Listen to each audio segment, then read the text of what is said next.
Hello again, ladies and gentlemen, and welcome back to another episode of NASCAR Racing 2003 season. We are kicking off our unofficial season here at Daytona Rising. It's been a long winter, well, a fairly short winter, and as you can see, we are racing in the brand new Monster Energy NASCAR Cup Series mod with the 2018 drivers. Brandon and I are doing the Clash, so a kind of small field here made up of last year's pole winners, former Daytona 500 pole winners, and past champions. I will be driving the 39 car this year, and you can see there on my steering wheel the SRG logo. Brandon will be in the silver Exalta Miller Lite 27 Camaro, and we are getting ready to drop the green flag unofficially on the season. No points this race, but let's see how we shake up. Green flag is in the air right behind Ricky Stenhouse Jr. We can go to the double yellow line, but we cannot pass below it. Looks like he's given us enough room there. There's the defending Daytona 500 winner Kurt Busch in the Monster Ford there. Brad Keselowski up top, Joey Logano in that 22 Platinum Pennzoil Ford. And let's see exactly how we blend in the crowd here, giving a little nudge to Kurt. Don't want to go below that double yellow line. That is illegal, but he's checking up just a bit. That should give us the inside groove here. And we should be, a little bit of a door bob right there. Thanks a lot, Kurt. Appreciate it. We made it all of 2 miles before we got into somebody this season. But that's what Daytona is all about. Rooting, gouging, everything you can do to solidify your place here. Drafting, of course, at Daytona is extremely important. We do not want to lose touch with the main pack. We will be doing for this race and this race only 15% actual race length. That's going to be 30 laps here at Daytona with a 2X pit road modifier. So we will be making one pit stop probably at the halfway mark at about lap 15 should do us. So we can mind our P's and Q's here. Everyone else is pretty much single file here. We're clear low. We're not going to make any bold moves as of yet. I think the high lane may get a lot of momentum, but let's move on down and get behind Denny. We're redlining. We've got this engine pretty much pegged, and we're not gaining as much as I would like. We need him to check up just like right here. That inside line checks up just a bit. Let's go to the outside here and see if we can catch a pull off of Kyle Larson in the Credit One Bank Camaro. Let's shoot through the inside, right in the middle. We should be able to put Joey behind us, and Kyle's moving over just a touch, settling in behind Ryan Blaney there in the 21 this year. Looking good in those neon gray or neon yellow colors there. Kevin Harvick on the outside there, trying to make the line work. We'll stick to the bottom and see if we can put Harvick a little bit behind, and Jamie McMurray with some new colors this year, the Gear Wrench Camaro. We should be able to put him in the McDonald's colors for a few races. We have quite a few paint schemes that we can change out this year according to what the drivers are actually running. Looks like old Jamie Mack is looking to the inside. He's getting a feeling pretty froggy. As long as the leaders are running side by side, we shouldn't have to worry about them leading us too much.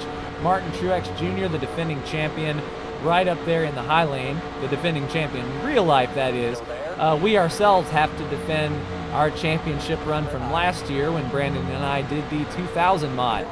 But we're sticking to the 2018 this year. The drivers that you see racing with me, you will see them on Sunday. We did our best to tweak the ratings as best we could. So we should get some parity. We should get multiple winners here. And right there under Ryan Blaney in the 12 Menards Ford. And let's see if we get a push behind us. We do have a push behind us just a bit. Will it be enough to get under young Ryan Blaney? It is not. He cut us down to the inside. That's fine.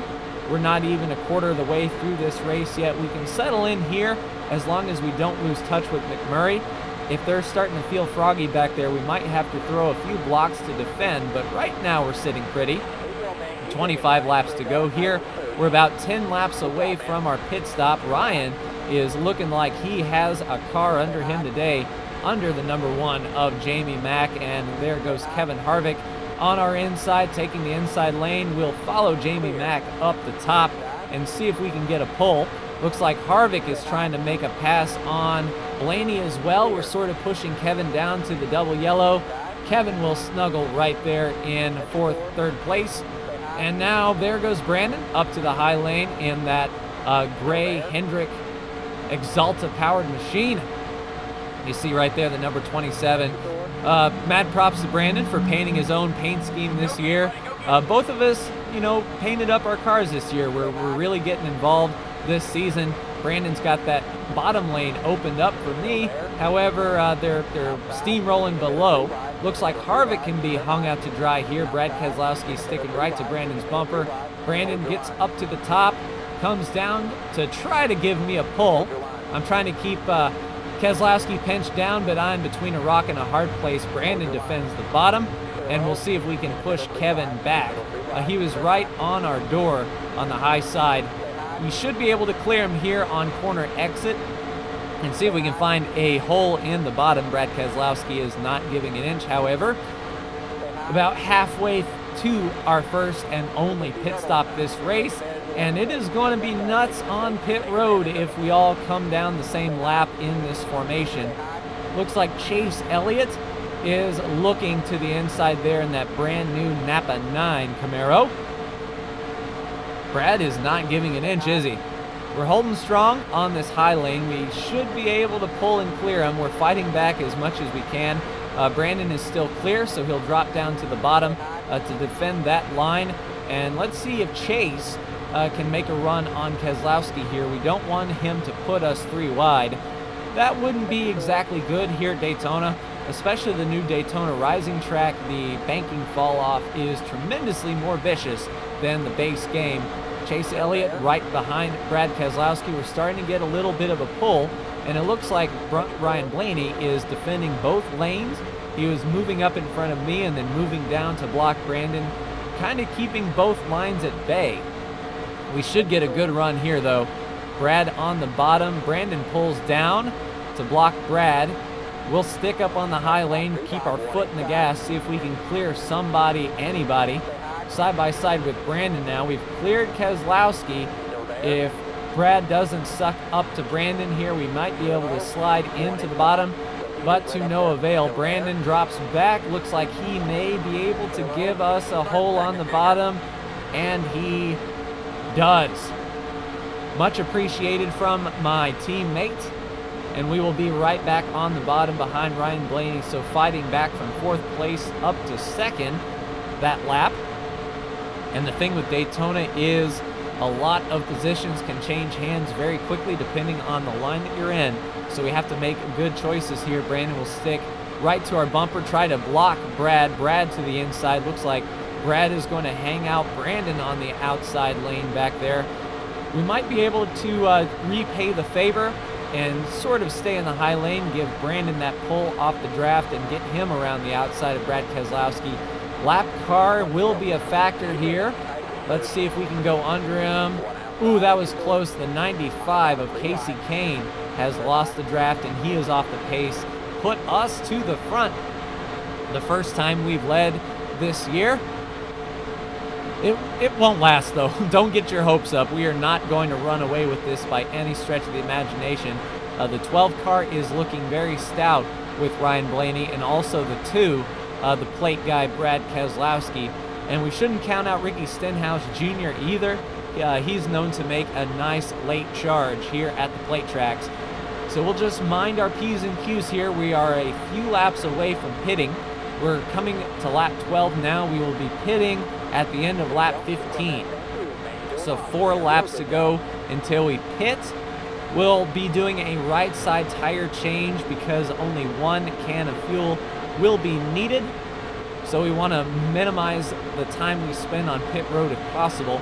Much like my Motorsport Manager series, you fill up as much as you can at the start of the race so you can spend as little time on pit road fueling, because fueling takes the absolute longest. These guys can get those tires off and on fairly quickly. It's the fuel that you're going to be waiting on. Pretty tame lap there, coming around to start lap 13. Protecting that double yellow line, a little overzealous there to the inside lane. And everything looks to be staying single file for the time being. These guys may be pretty patient until after pit stops when they're going to try to gap us for sure. We need to leave together in a pack, at least me and Brandon. We need to hook up with somebody to keep us in the draft. If anyone gets hung out here on pit road, a bad pit stop, anything like that, that can throw their race into the garbage can. But it is an exhibition race. I'm not going to sweat it too bad if we do not come out with a victory. I'm feeling really good about next week's Daytona 500, as stout as this car is right now. And Brandon has an equally strong car back there. We're able to stay together, and I think that's going to make the difference next week. 2 laps until we pit. We'll be swinging by. We'll be pitting next time by. Next time by. Off the backstretch here, I don't see any lap traffic that may be a factor for us. Ideally, we would want a lap car to sort of pin the third and behind back so we can get some breathing room coming down to pit road. Pit road speed will be 3,500 in second gear, so we need to be able to hit that mark really well. And here we come to lap 15. We'll be pitting next time, this time. So single file, everyone is playing nice, it seems. We're leading a few laps here. We should be able to get around the lap car no problem if we even catch him. And it does look like we will catch him on the backstretch. That's ideal for us, but not for the AI, who will probably pass them just as quickly. Let's go ahead and get around him. That is the 20 of Eric Jones in that DeWalt Toyota. We'll be looking for the Sunoco sign on the outside of turn 4 as our braking point. We want to brake in as straight as line as possible. Here we come, down below the yellow line, braking, don't lock up the tires. Downshift in a straight line so it doesn't get all wonky, and downshift right there. That was pretty solid. I think we hit pit road fairly well. Now the thing I have to look out for is my pit stall. I don't have my pit board properly marked, so look for the guys with the tires. Brandon's pit stall is right behind us, so that worked out well for us. We didn't have to drive around anyone. 2 tires and fuel, boys. Let's do it. Okay, go. Pit road, speed 55. Down and away, 1 can of fuel. We've got 1 lane. Let's stay to the 1 lane. Looks like we'll beat Jamie McMurray off, and up to speed we go. Now we can't blend until the back stretch. And one thing that Brandon and I noticed in practice is they get a massive launch off of the turn 2 pit exit. They just make up so much time from here on, and the car just doesn't want to turn. I'm using the banking to help pivot the car here. 4 tires below the line, and now we can merge up. 4th gear, we'll stick to the inside lane just in case there is a gravy train coming to our outside. And we should blend in and see how that puts us in the grand scheme of things. Considering the cars that were on pit road, we beat all of them, I believe. Now, I didn't see exactly who stayed out to do 1 more lap. I think we might have been able to do an extra lap, but I mean, pitting halfway is a legitimate strategy. We'll have the same amount of fuel and tire wear coming to the line as we did coming to pit road.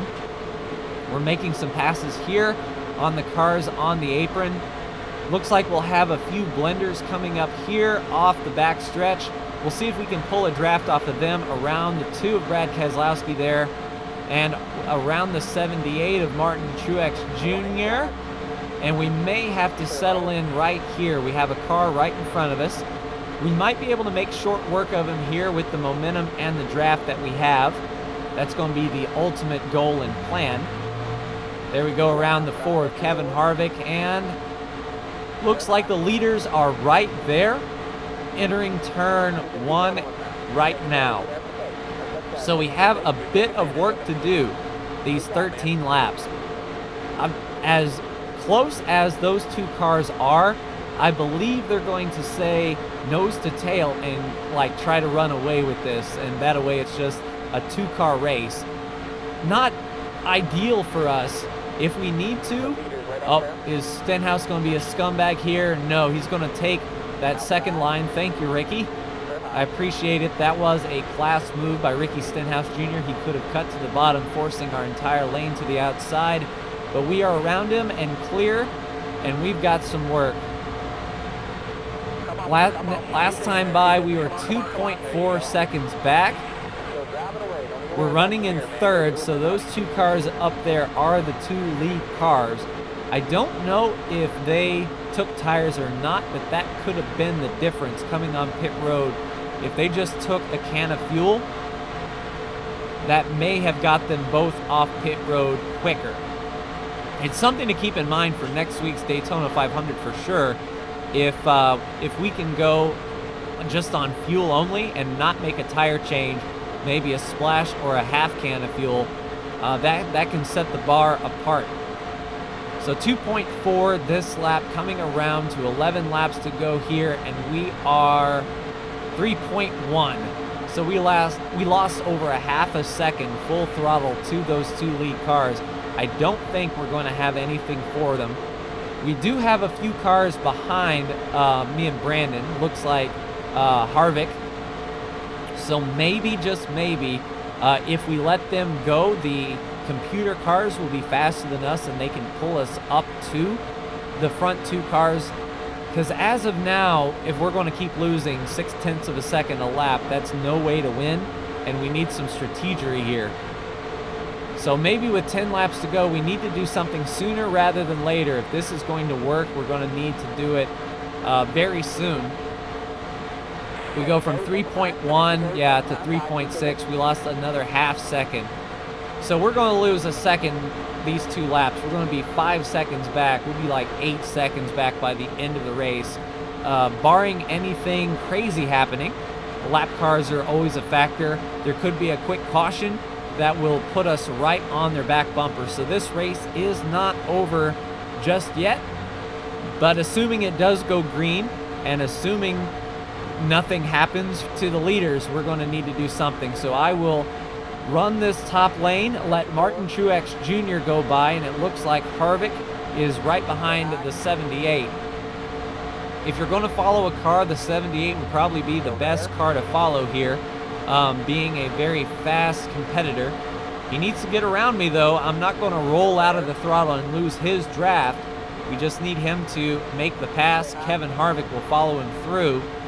And then we'll snuggle in behind Kevin Harvick and see if we can make a charge here. I'll use Martin Truex Jr. We'll watch our intervals and see if we fall behind now. I believe those AI cars are faster up front than with us. Oh, looks like we got Jamie Mack joining the party here. So a train of 3, and we'll get right in here behind Jamie. Now McMurray had a very fast car earlier in the day. I think if anything, I want to push him past Harvick, and if we can, push him past Truex. I haven't lifted a bit, and it looks like Harvick's going to give us that spot. We'll look at the intervals next time by. Harvick's going to keep us out of the ideal lane, but with McMurray going for that pass down there, he is definitely faster. We need McMurray to lead this group, and we need to follow him as closely as possible. Will Truex come down? Yes, indeed, Truex comes down to block, and we'll just ride right here. Let's see if we can make some time up in some fashion. We were at 6.1 last time by. Okay, so we only lost 0.2 that time. This is a faster strategy, so we are going to stay right here tucked up to give ourselves the best chance of catching the leader in case something happens. With 7 laps to go, I don't know if there will be a caution and everyone else is pretty much strung out. I don't think anyone's going to get into anyone else. It will have to be a catastrophic engine failure or something of the like to really reel us in. It would certainly be nice. So we were 0.1 off. Let's see if we fall to 0.3 if the strategy holds. will come down this time, and we stayed pace. We stayed pace. I think McMurray actually did catch up to the leaders just a little bit. We just don't have the pull to get up to these cars in front of us. I added 5% more tape on that pit stop, running 70% grill tape. Maybe for the 500 we can run 75 and get these cars to pull up a little bit better. But we didn't lose any time that time. So this is where we need to be. We need something big coming to 5 laps to go this time. If a caution were to come out, it would have to be a minor caution, a quick yellow. So we have a few laps to try to pass these guys. If it's a big crash, then this race is over, as this game does finish under yellow. Unfortunately, there's no green-white checkers here in NASCAR Racing 2003 season. So we'll just keep the hammer down, try to hang on to Martin Truex Jr. He and Jay McMurray are nose to tail. And as long as we get that push from Brandon, he'll keep us within shouting distance, and that's really all we need. I don't see the leaders, though, at all. We need some lap traffic, fingers crossed. I imagine there could be some lap traffic becoming involved here soon. In a perfect world, we were at 6.2, coming this time to a 6.2. So we are exactly holding station. With 4 laps to go, we aren't going to catch them, and the chances of us benefiting from a yellow have gone down significantly with every lap that we tick off. But it looks like lap traffic will be a factor. Let's see if we can make the most of this. Ourselves, Jay McMurray, Martin Truex, we don't have the lap traffic yet. If the leaders get tied up here, that will be ideal. We'll have to work our way around this lapper who has fallen off. I believe that's the 95 of Casey Kane again. Looks like they're going outside. We will also go outside. 0.2 to 0.0. We gained 0.03 of a second that time, so we got through lap traffic as well as they did, unfortunately. We need a group. We need like a pack, 2 or 3 wide in front of these leaders so they cannot go anywhere. And we need them now. Pretty much with 3 laps to go, it is getting down to the wire, running out of time. I don't think fuel will be an issue, although we can't afford to roll out now. Our beds are made. We'll watch the interval this time, see if anything changes from last lap to this one. It looks like they're battling. It looks like they're fighting amongst a group here. We go from 6.2 to 6. Yeah. Man, we didn't get to those guys, so we didn't make up any time. We have our own lap cars to deal with. Oh, that's off of Truex. Oh, I'm an idiot. Our main interval is closing up very quickly. So they're right here with 2 laps to go. If these guys can mix it up, that will be pretty good. Yeah, we might have a shot. If the leaders can stay pinned down to the bottom and not get around these guys, that would be the best thing for us. Coming to the white flag, 1 lap to go, and McMurray and Truex are there.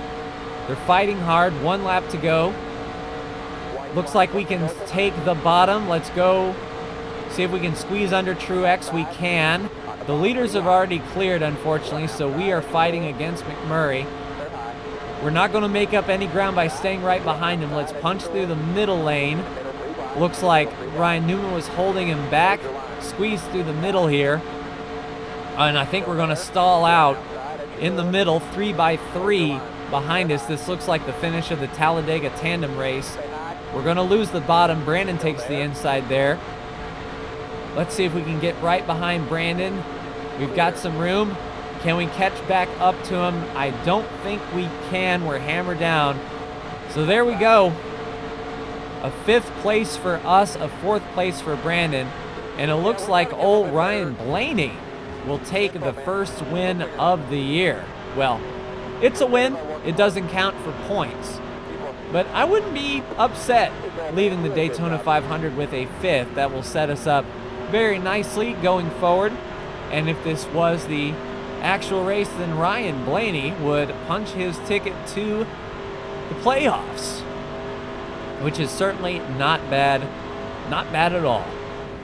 So not a bad showing this first race. I'm pretty happy with our package.